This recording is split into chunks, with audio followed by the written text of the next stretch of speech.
오늘 말씀의 제목을 서로 기도합시다, 기도하기를 힘쓰니라 라고 하는 말씀의 제목을 그대로, 말씀의 내용을 그대로 옮겨서 오늘 말씀의 제목을 삼았습니다.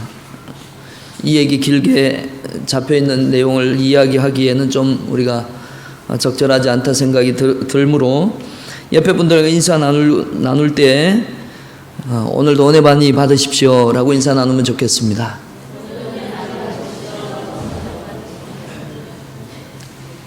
또 함께 인사 나눌 때 서로 기도합시다 라고 인사 나누면 좋겠습니다.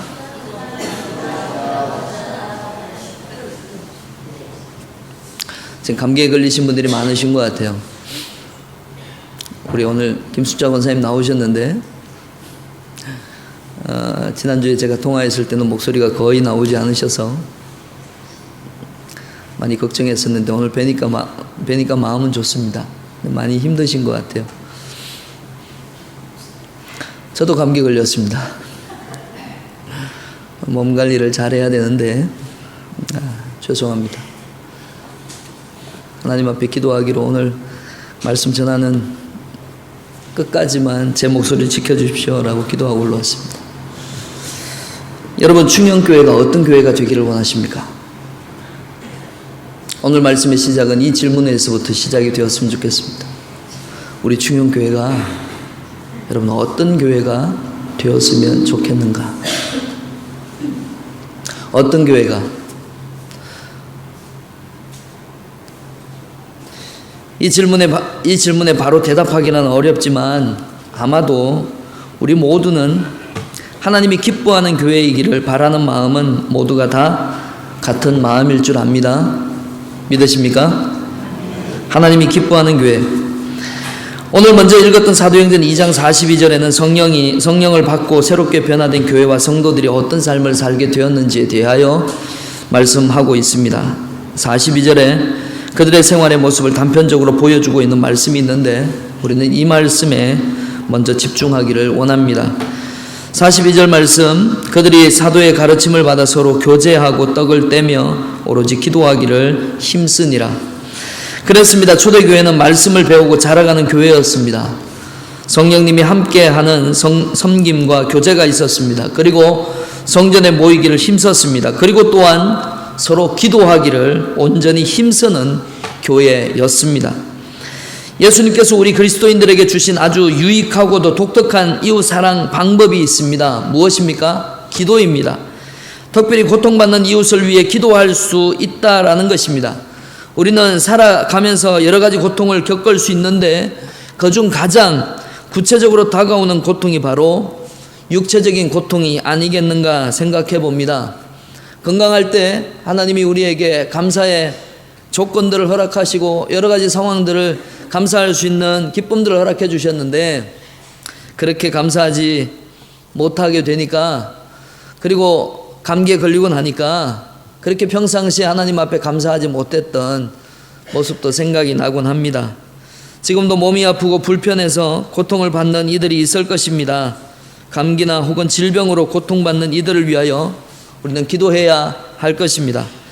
복음서를 보면 예수님께서 이 땅에 오신 목적들을 설명하는 구절들이 있습니다. 예를 들면 다음에 두 구절이 그와 같을 것입니다. 마태복음 20장 28절 말씀은 이렇게 말씀하십니다. 우리 함께 같이 읽습니다. 인자가 온 것은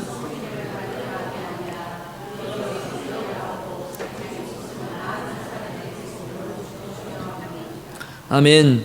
누가복음 19장 10절 말씀도 이렇게 말씀하십니다. 인자가 온 것은 잃어버린 자를 찾아 구원하려 함이니라. 아멘. 여러분, 이 말씀을 볼 때 예수님께서 이 땅에 궁극적으로 오신 목적은 우리를 구원하시기 위하여 오셨다라고 말씀하고 있습니다. 병자를 고치는 것이 주님의 주된 목적이 아니었다라는 것입니다. 그러나 예수님의 삶을 구체적으로 담고 있는 사복음서를 여러분이 읽어보시다 보면 주님은 실제로 그의 삶 가운데 만나는 많은 사람들의 병을 고쳐주셨습니다. 그들의 필요를 채워주셨다는 것입니다. 배고픈 자들을 보시면 빈들에서지만 많은 사람들에게 먹을 것으로 공급해 주셨습니다. 고아와 과부들을 위해서는 추수 때에 그들을 생각하라고 법령을 만들면서까지 그들을 보호해 주셨습니다. 또한 육체의 질병으로 고통당하는 자를 보시면 그들의 연약함들을 고쳐 주셨습니다.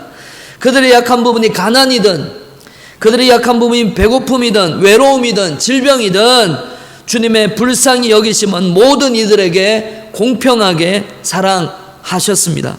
그렇다면 예수님의 제자로 예수를 믿는 우리들 또한 이웃사랑의 한 방편으로 고통받는 이웃, 특별히 질병으로 고통하는 이웃을 위해 기도해야 하지 않겠습니까?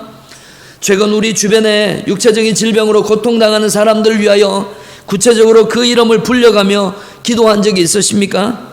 만약에 그렇게 한 적이 한 번도 없으시다면 우리가 이웃을 사랑한다라고 하는 주장은 한낱 말뿐인 말로만 하는 신앙에 불과하게 될 것입니다. 두 번째로 읽었던 야고보서의 말씀에 중요한 내용들이 들어 있습니다. 그것은 하나님께서 그리스도인 공동체인 교회 안에 병자를 치유할 수 있는 놀라운 능력을 주셨다고 성경은 우리에게 증명해 보여주고 있습니다. 오늘 읽었던 두 번째 읽었던 이 야고보서 말씀을 어떤 신학자는 본문을 주의하면서 다음과 같은 유명한 이야기를 했습니다. 오늘날의 교회들이 하나님께서 주신 놀라운 치유의 권능을 모르고 있다는 사실은 우리 교회에 얼마나 큰 손실이며 비극일는지 모른다. 다시 한 번 더 말씀드립니다. 오늘날의 교회들이 하나님께서 주신 놀라운 권능을 모르고 있다는 사실은 지금 현재의 우리 교회들이 얼마나 큰 손실이며 비극일는지 모르는 일이다 라고 이야기를 했습니다. 무슨 말입니까? 주님은 우리가 이웃 사랑을 실천할 수 있는 능력을 주셨는데도 그것을 우리가 병든 이웃을 위해 기도할 때 그들을 치료할 수 있는 놀라운 권세와 능력을 주셨는데도 그것을 사용하지 않는다라는 말입니다. 어떻게 느끼십니까? 여러분, 많은 그리스도인들이 자신의 몸이 아프면 우선 무엇을 합니까? 기도한다고요? 아닙니다. 먼저 집안에 있는 약을 찾습니다. 그러다가 더 아프면, 약을 먹어도 더 아프면 병원으로 달려갑니다. 여러분, 아프다고 해서 교회를 찾아오는 사람이 없다는 것입니다. 본문은 어떻게 말하고 있습니까? 너희 중에 병든 자가 있느냐? 저는 병원에 찾아갈 것이요 라고 말하고 있지 않습니다. 제가 지금 아플 때 병원을 가지 말라고 얘기하는 것이 아닙니다. 그것은 잘못된 해석입니다. 이 말을 빗대어 병원 가지 말라, 그거는 믿음 없는 행동이다, 이런 말을 하는 것이 아닙니다. 제가 안타깝게 여기고 있는 것은 병원을 가는 것까지는 좋은데 하나님께 매달릴 생각은 아예 안 한다는 얘기입니다. 본문을 자세히 살펴보시기 바랍니다. 13절과 14절 말씀입니다. 너희 중에 고난당하는 자가 있느냐? 그는 기도할 것이요 절구하는 자가 있느냐? 그는 찬송할지니라. 14절 말씀 같이 읽습니다. 시작. 너희 중에 병든 자가 있느냐?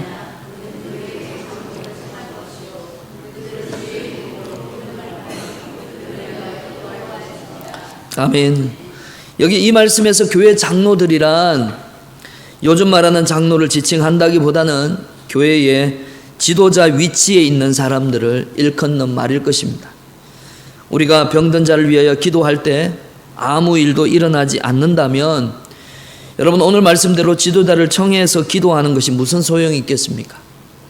그러므로 이 말씀이 실제적인 효과를 얻으려면 교회의 지도자들에게 하나님이 무엇을 주셔야 된다고요? 치유의 능력을 주셔야 된다는 겁니다. 이 말씀을 우리에게 주셨다는 것이 무엇입니까?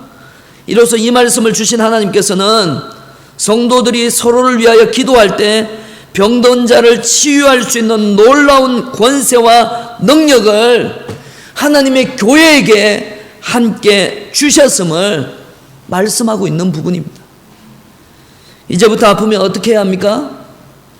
교회 장로들을 청해서 기도를 받기를 바랍니다. 오해하지 마시기 바랍니다. 병원에 가지 말고 약도 먹지 말라고 하는 이야기가 아닙니다. 여러분, 성경 말씀을 극단적으로 해석하다 보면 잘못된 이단에 빠지기 쉽습니다. 성경은 우리가 병원에 찾아가 인간적인 방법을 동원해 병을 고치는 것을 잘못이라고 정죄하고 있는 것이 아니라 아플 때는 의사의 도움을 받아야 합니다. 그리고 그와 동시에 교회에도 아픈 사실을 알려서 하나님께서 하나님의 교회에게 주신 능력을 소모하지 않고 방치하지 않고 그것을 사용할 수 있도록, 그래서 하나님의 교회가 하나님이 주시는 권능과 능력을 나타낼 수 있도록 하라고 하는 것입니다. 여러분, 병들었을 때 교회에 알리지 않는 사람들이 많습니다. 육체의 질병뿐만 아니라 가정의 어려움도 있었지만 얘기하지 않고 다 지나가고 나 훗날에는 알게 되는 경우가 많습니다. 여러 날을 거쳐서 교회 안 나오십니다. 그럼 목사가 신방을 하게 됩니다. 그리고 신방을 하고 전화를 하게 되면 그제서야 제게 아픈 사실을 이야기합니다. 모르게 되면 얼마나 죄송한지, 알게 됐다 하더라도 마음이 아픈데, 제가 그 목사가, 담임 목사가 성도가 그렇게 아파하는데도 몰랐다는 사실이 제게 얼마나 마음이 아픈지 모른다는 것입니다. 사랑하는 성도 여러분, 이것은 성경을 잘못 이해하신 것입니다. 이는 성경의 말씀에 순종하지 않는 태도입니다. 아플 때 교회에 알려서 기도해주고 기도받는 가운데 치유의 역사를 경험하게 되는 것입니다. 하나님의 교회를 구원하신 사람들이, 구원받은 사람들이 함께 주님을 찬양하고 섬기는 소위 구속 공동체일 뿐만 아니라 서로가 서로를 사랑하고 위로하고 위로받기 위하여 기도할 때 질병을 치유받는 놀라운 능력을 체험할 수 있도록 하나님께서 그렇게 우리를 치유 공동체로 묶어 주셨다는 것입니다. 그러므로 모든 치유의 역사는 하나님께로부터 옵니다. 믿으십니까? 약을 먹고 의사가 치료하지만 결국 병을 낫게 하는 능력의 시작은 하나님께 있다는 것입니다. 우리가 연약하여 질병 가운데 있을 때 홀로 아파하고 힘들어 하시기보다 그 사실을 교회에 알려서 서로를 위해 기도하면 그 병이 낫게 된다는 것입니다. 주의 이름으로 기도하는 성도가 서로를 의지하며 살아갈 수 있도록 주님께서 그리하신 것입니다. 이것이 하나님의 계획입니다. 우리는 이렇게 하여 서로를 세워가게 되는 것입니다. 서로를 위해서 기도할 때 하나님의 도우심이 함께합니다. 교회 안에서 하나님의 역사하심을 바라볼 때 성도들은 서로 기뻐하며 은혜를 나눌 수 있습니다. 그러면 교회는 자연스럽게 사랑의 공동체가 될 수 있습니다. 치료의 공동체가 될 수 있습니다. 그리고 초대교회 공동체가 누렸던 그 행복을 지금 이 시대를 살아가는 우리 교회 또한 맛볼 수 있게 된다는 사실입니다. 그렇게 되기를 원치 않으십니까? 저는 우리 교회가 가족은 아닙니다. 한 부모 그리고 엄마 아빠에서 자라난 가족은 아니지만, 그런 영적으로 보면 우리는 한 하나님께로부터 시작된 하나님의 가족들이지 않습니까?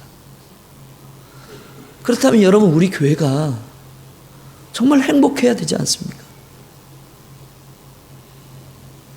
오늘 아침도 이런 시간에 잠이 깼습니다. 말씀을 읽는 중에 초대교회 공동체에게 주셨던 이 말씀이 제 마음에 다시금 도전이 되었습니다.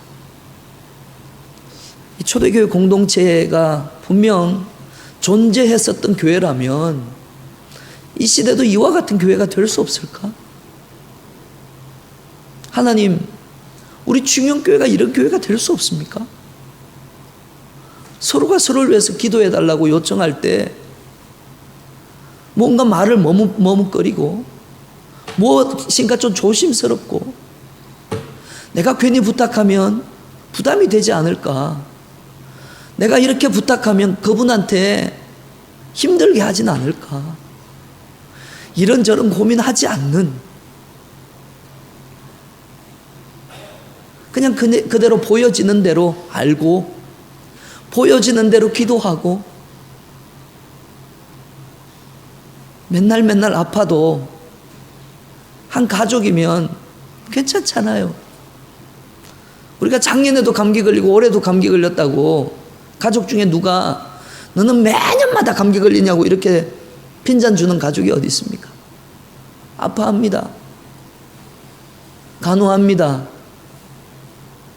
그렇다 보면 사랑하는 사람들끼리 가족끼리 감기를 나눠 가질 수도 있습니다. 그렇지만 사랑하기 때문에 가져진 이런 고통이라면 여러분 뭐가 아픕니까? 뭐가 힘듭니까? 이런 교회가 될 수 없을까요? 우리 중형교회가 이런 교회가 될 수 없습니까?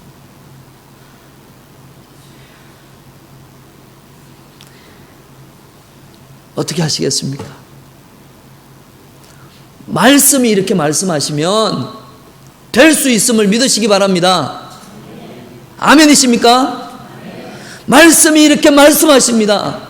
이것이 사실이라고, 이렇게 하면 된다고, 이렇게 살아가면 초대교회 공동체에게 주셨던 하나님의 성령께서 이끄시는 교회, 하나님의 기쁨이 되는 교회, 지금 이 시대 2017년 바로 오늘을 살아가는 우리 중형교회에도 하나님께서 이와 같이 놀라운 축복을 주실 줄 믿으시기 바랍니다. 그렇다면 이제는 어떻게 하면 효과적으로 서로가 서로를 위해 기도할 수 있는지, 질병으로 고통받는 이웃들을 어떻게 기도해야 응답받는지, 즉 교회 안에 다른 일을 위해 돕는 기도의 조건과 그렇게 기도할 때 하나님이 우리에게 어떤 축복을 주시는지 저는 여러분에게 세 가지로 생각을 해보기를 원합니다. 첫째는 믿음입니다. 믿음이 없이는 우리 이웃을 위해 기도할 수 없다는 것입니다. 우리 15절 말씀을 다시 한번 읽겠습니다. 같이 읽습니다. 시작. 믿음의 기도는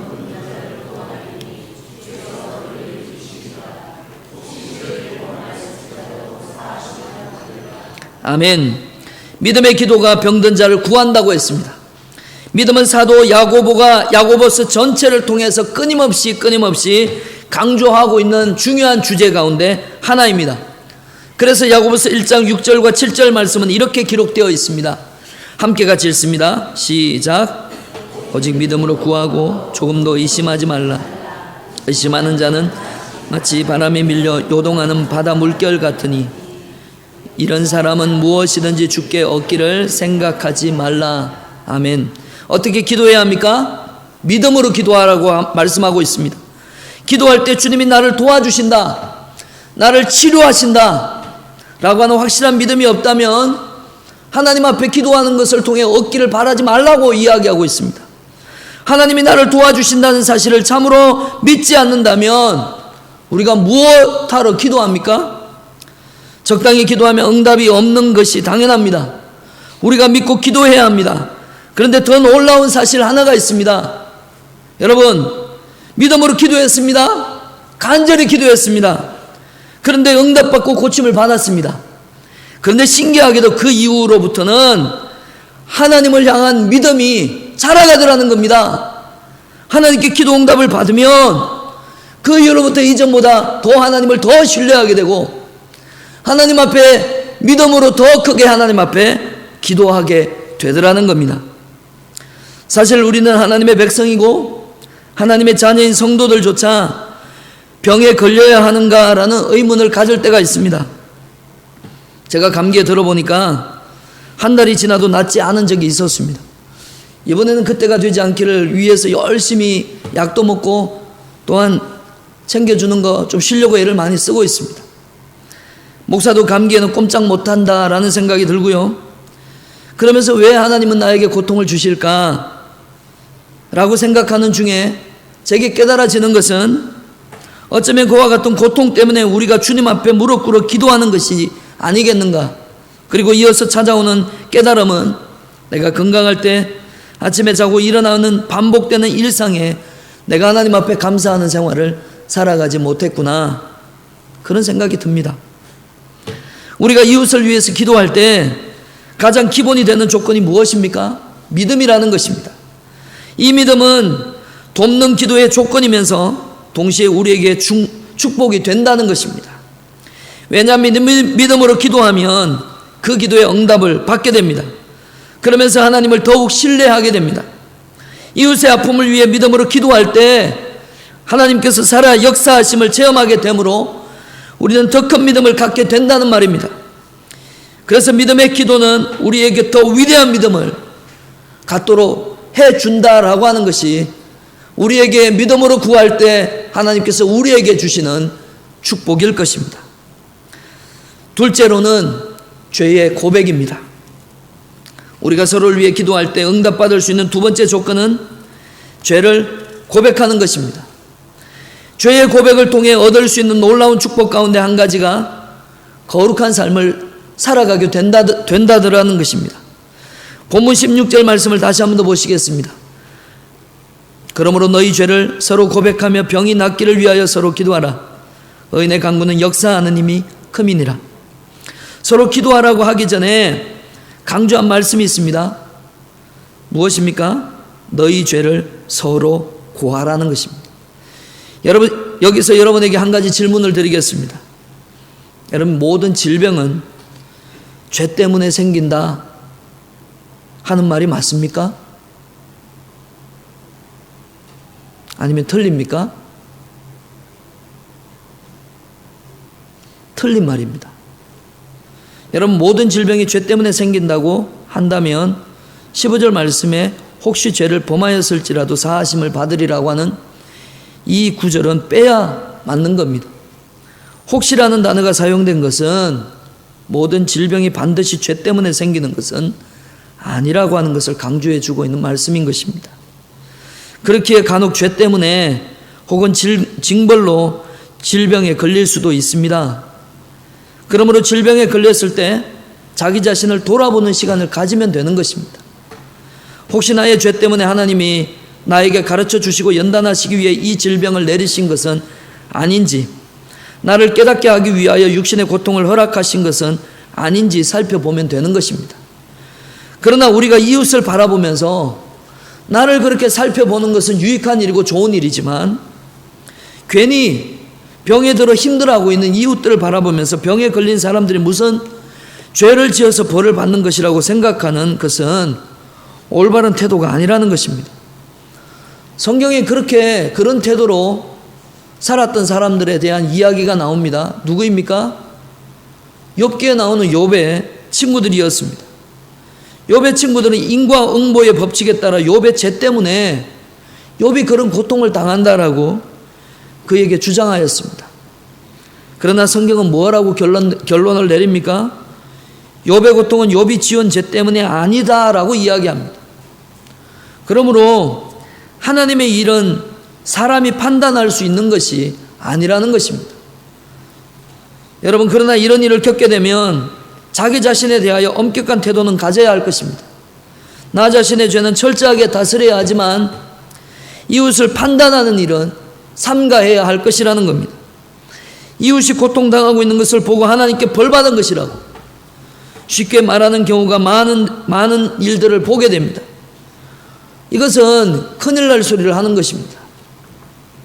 그런 기준은 본인에게만 적용시켜야 할 것입니다.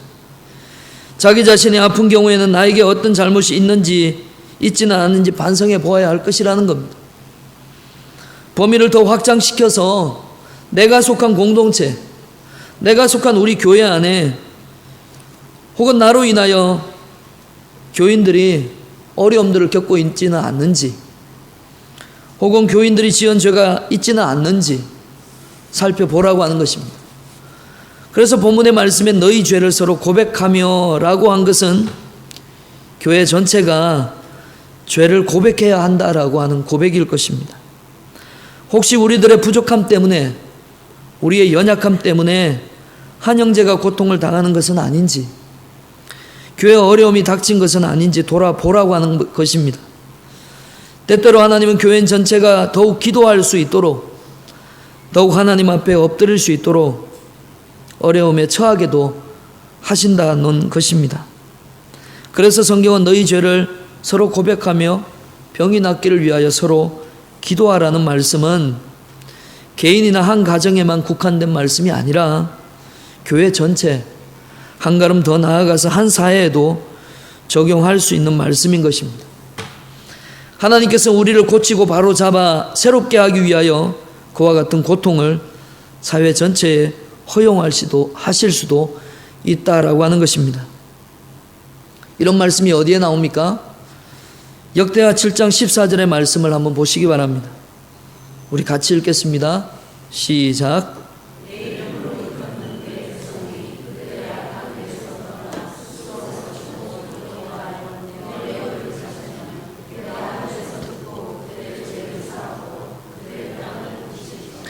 아멘. 이 말씀의 중요한 것이 무엇입니까?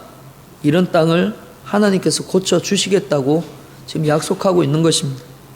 그 땅을 치유하겠다고 하는 말씀은 개인뿐만 아니라 가정을 고치고 한 사회를 고치겠다는 하나님의 의지적인 결단의 표현이라는 것입니다.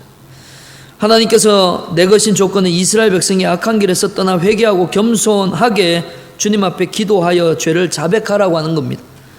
이때 주목할 것은 이스라엘 백성들이 신앙 공동체답게 성전을 중심으로 기도를 했다는 사실입니다. 성전에서 이웃을 위해 기도할 때 가정과 사회와 나라를 위해 기도할 때 반드시 포함되어야 할 기도의 내용은 먼저는 우리 자신의 죄를 고백하는 것입니다.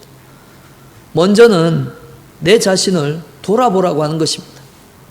우리의 잘못 때문에 지금 교회가 어려움에 빠져 있고 각 가정이 고통을 당하는 것은 아닌지, 우리의 실수와 연약함과 우리의 나태함 때문에 힘겨운 삶을 살고 있는 것은 아닌지 먼저는 자기 자신을 돌아보라고 하는 것입니다. 그러고 난 다음 하나님 앞에 무릎 꿇고 기도할 때 다른 이들을 위해서 돕는 기도를 하라는 것입니다. 우리가 흔히 중보 기도라고 이야기합니다. 사실은 이 중보 기도라고 하는 이 말은 적당치 않는 말입니다. 우리가 누구에게 중보자가 될 수 있습니까? 우리에게 유일한 중보자는 예수 그리스도 그분뿐입니다. 그래서 언젠가 한국 총회에서 이 중보자라고 하는 말을 쓰지 말아야 된다라고 아주 오래전에 그렇게 공포했습니다. 그래서 우리 교회도 익숙한 이 말을 사용하지 않았으면 좋겠습니다. 뭐라고 바꿔야 됩니까? 돕는 기도입니다. 돕는 기도입니다. 여러분, 이 돕는 기도 먼저는 자기 자신부터 기도하라는 겁니다. 남을 위해서 돕기 전에 나 때문에 다른 이들에게 고통을 준 일이 없는지 생각해 보라고 하는 것입니다. 이처럼 우리 죄를 고백하는 기도는 우리를 거룩하게 만들어 간다는 것입니다. 단순히 병 낫기를 소원하는 것이 아니라 혹시 이 질병이 나의 죄와 게으름 때문에 생긴 것은 아닐까? 하나님께 충성하지 아니하고 불순종했기 때문에 생긴 것은 아닐까 하여 엎드려 우리 자신과 공동체를 살필 때 그 기도는 우리의 병을 고칠 뿐만 아니라 우리를 깨끗하게 하고 거룩하게 할 수 있다는 것입니다. 이것은 놀라운 축복이 아닐 수 없습니다. 세 번째, 간절하게 기도해라 하는 것입니다. 우리가 서로를 위해 기도할 때 믿음을 가져야 하고, 그리고 먼저는 자신의 죄를 고백해야 합니다. 그리고 다음으로 기도할 때는 간절하게 기도해야 할 것입니다. 본문 17절의 말씀을 다시 한 번 더 봅니다. 우리 함께 같이 읽겠습니다. 시작. 엘리야는 우리와 성정이 같은 사람이로되 그가 비가 오지 않기를 간절히 기도한즉 3년 6개월 동안에 비가 오지 아니하고. 아멘. 야고보는 돕는 기도의 예로 누구를 일컬고 있습니까? 엘리야에 대하여 이야기를 합니다.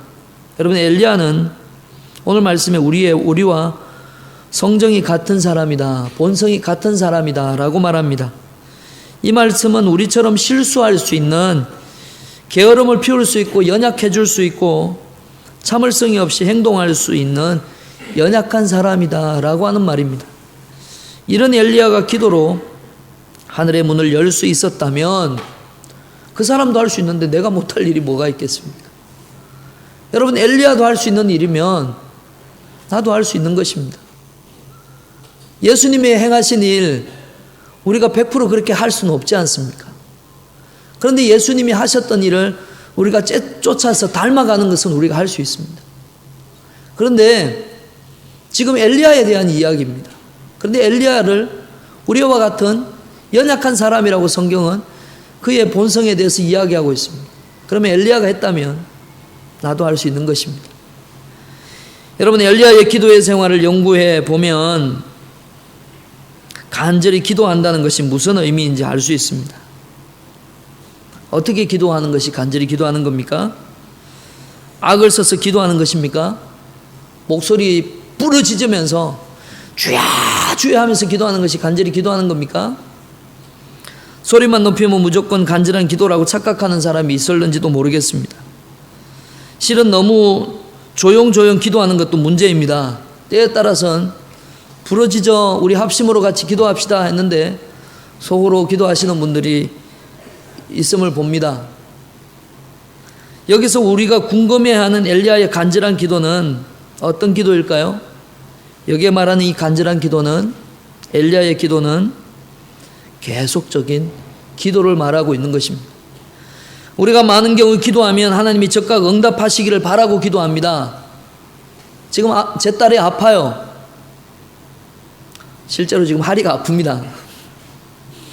며칠 동안 열이 얼마나 심한지 어제는 주사도 맞췄습니다. 열심히 하리를 위해서 기도했습니다. 제가 기도할 때 하리가 좀 목사가 기도하면 열이 휙 내려가고, 그리고 하리가 아빠 나 안 아파 이렇게 얘기해 주면 좋겠다는 생각이 내 마음속에 저 깊은 곳에서 듭니다.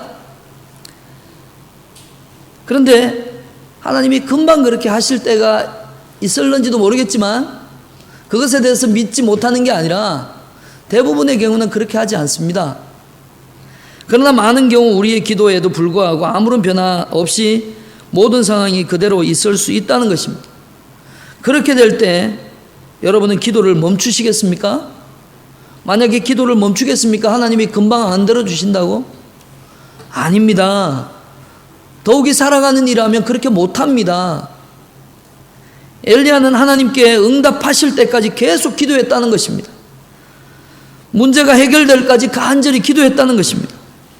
왜 하나님께서 단번에 우리의 기도를 들어주시지 않고 간절히 기도하게 하시겠습니까? 이웃에 대한 우리의 사랑과 신뢰를 높이기 위해서 그렇다는 것입니다. 우리가 한번 기도해서 이웃의 병이 나았다면 그에게 더 이상 관심을 쏟지 않을 것임을 하나님이 아신다는 겁니다.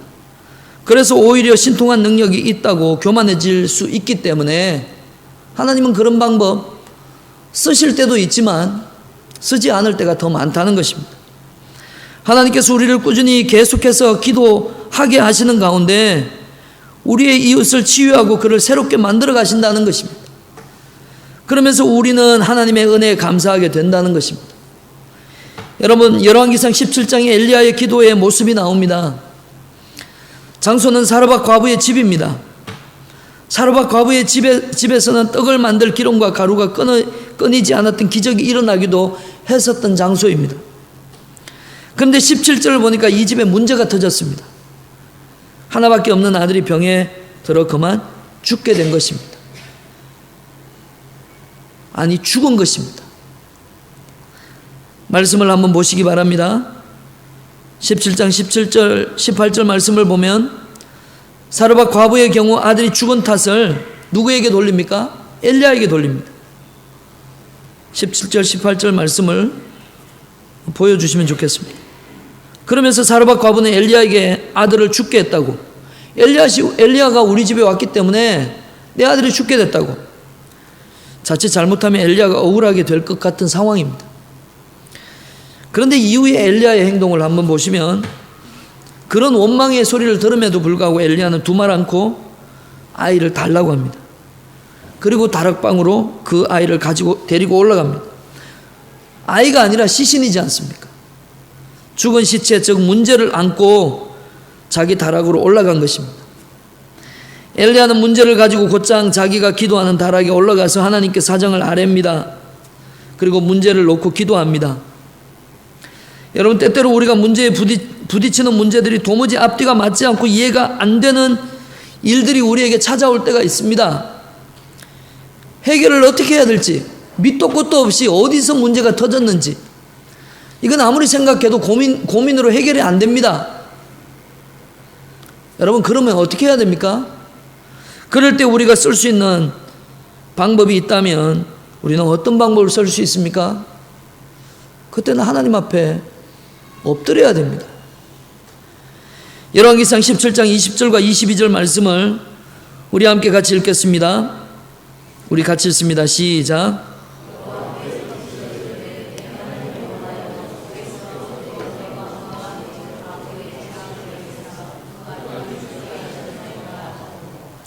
그 아이 위에 몸을 3번 펴서 엎드리고 여호와께 부르짖어 이르되 내 하나님 여호와여 원하건대 이 아이의 혼으로 그의 몸에 돌아오게 하옵소서 하니 여호와께서 엘리야의 소리를 들으심으로 그 아이의 혼이 몸으로 돌아오고 살아난지라. 22절의 말씀을 제가 읽어드렸습니다. 결국은 살아나게 된 겁니다. 엘리야는 한 번 기도해서 응답받지 못했습니다. 3번이나 간절히 기도하자 드디어 하나님께서 그의 소리를 듣고 응답하셨습니다. 결국 엘리야는 무엇을 이렇게 말씀하고 있는 겁니까? 엘리야의 기도의 모습은 어떤 기도입니까? 응답할 때까지 기도를 쉬지 않았다는 것을 이야기하고 있는 것입니다. 응답할 때까지. 응답이 뭡니까? 살려줄 때까지, 그 아이에게 생명이 돌아올 때까지, 안고 있는 그 아이에게 호흡이 다시금 움직일 때까지, 숨을 쉴 때까지 기도했다는 것입니다. 엘리야의 기도의 모습은 변함이 없었습니다. 열왕기상 18장에도 엘리야는 갈멜산에 엎드려 기도하고 있는 모습을 보게 됩니다. 이스라엘 땅에 단비를 내려달라고 기도하는데 한 번 기도했을까요? 비가 쏟아지지 않았습니다. 사환에게 이르기를 7번까지 가서 보라고 이야기합니다. 나는 계속 기도할 테니까 너는 7번 정도 가서 7번이라도 가서 엘리야의 기도에 반응하고 있는지를 보라고 이야기합니다. 엘리야는 머리를 무릎 사이에 넣고 꿇어 앉아서 간절히 기도했지만 즉시 기도가 이루어지지 않습니다. 지금 자신을 향해서 수많은 사람들이 보고 있습니다. 수많은 눈초리가 자신을 향해서 그가 여지껏 말하고 있는, 그가 여지껏 자신의 삶을 통해 살아계신 하나님에 대해서 이야기하고 있는 그 말이 사실인지 거짓인지 보겠다는 심포로 이야기하고 있는지도 모르겠습니다. 보고 있는지도 모르겠습니다. 간절하고 절박한 상황입니다. 엘리야는 자신의 머리를 무릎 사이에 넣고 기도한다는 겁니다. 그것은 하나님 앞에 죄인된 자가 그 주인 앞에 취하는 행동이 머리를 무릎 사이에 넣고 기도하는 겁니다. 이 말이 뭡니까? 하나님의 은혜 없이 내가 살 수 없다는 것을 지금 고백하고 기도하는 겁니다. 그렇게 간절히 기도합니다. 그 결과가 어떻게 되었습니까? 열왕기상 18장 44절에 그 결과가 어떻게 됐는지 성경은 분명하게 말씀하고 있습니다. 우리 이 말씀 믿음의 고백으로 함께 고백합니다. 시작. 7번째 이르러는 그가 말하되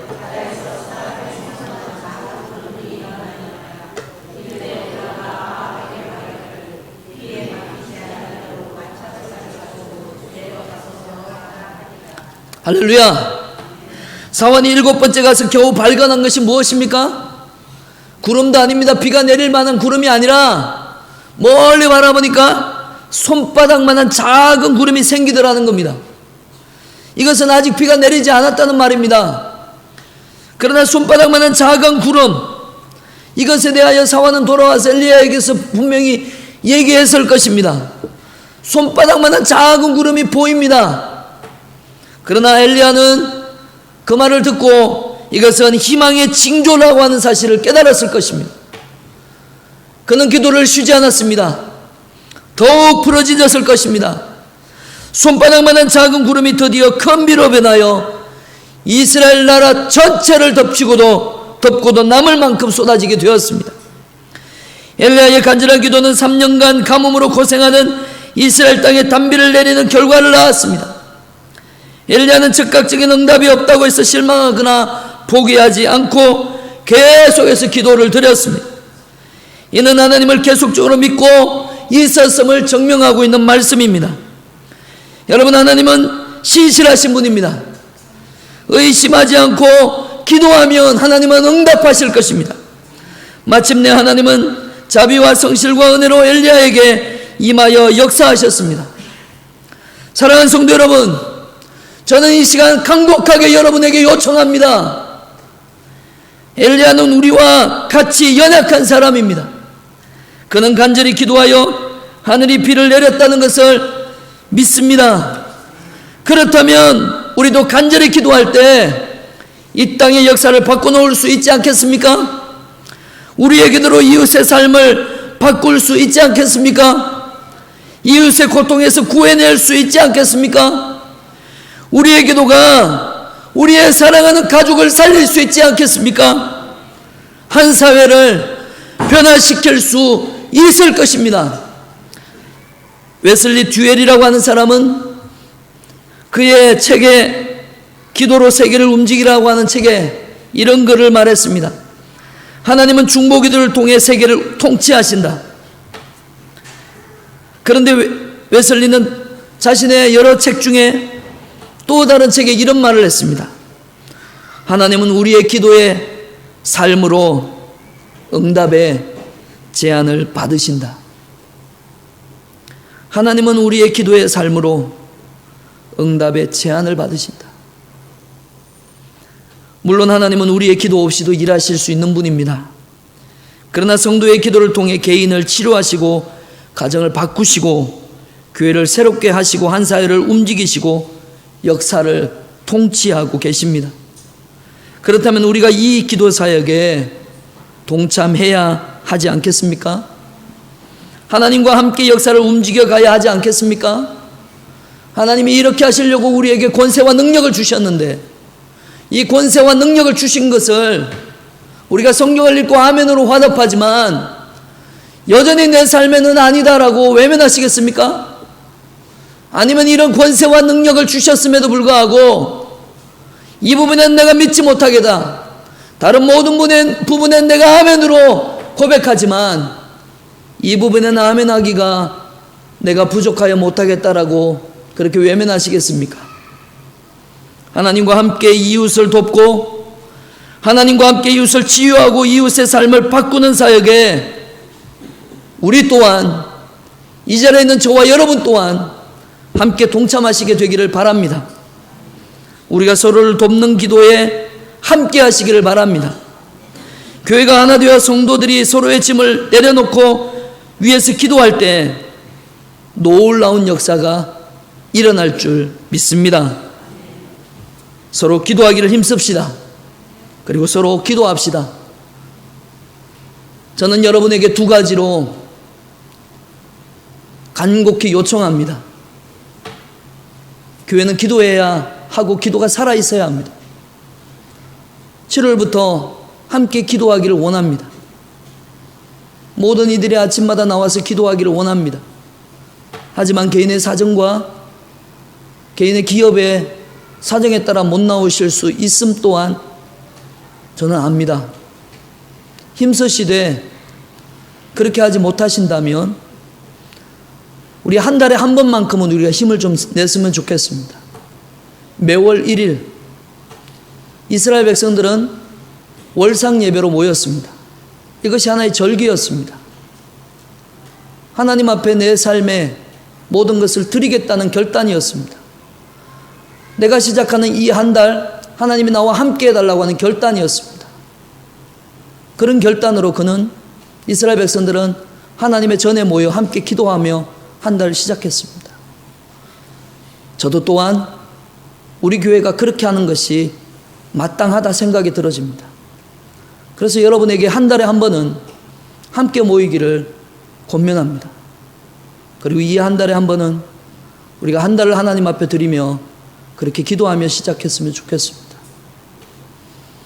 또한 요청합니다. 여러분의 사정을 알고 싶습니다. 아니, 교회에게 주셨던 권세와 능력을 우리가 묵혀두거나 소모되지 않도록, 잊혀지지 않도록 우리가 기도하기를 원합니다. 요즘 하나님께서 우리에게 카톡이라고 하는 편리한 도구들을 주셨습니다. 저는 여러분 모두를 카톡으로 묶기를 원합니다. 그래서 여러분의 삶에 어려운 상황 가운데 있거나 육신의 연약함을 입고 있거나 혼자 괴로워하지 마시고 혼자 아파하지 마시고 제게 개인적인 카톡을 보내주십시오. 그러면 저는 그 카톡의 내용을 잘 정리해서 성도들에게 제가 올리도록 하겠습니다.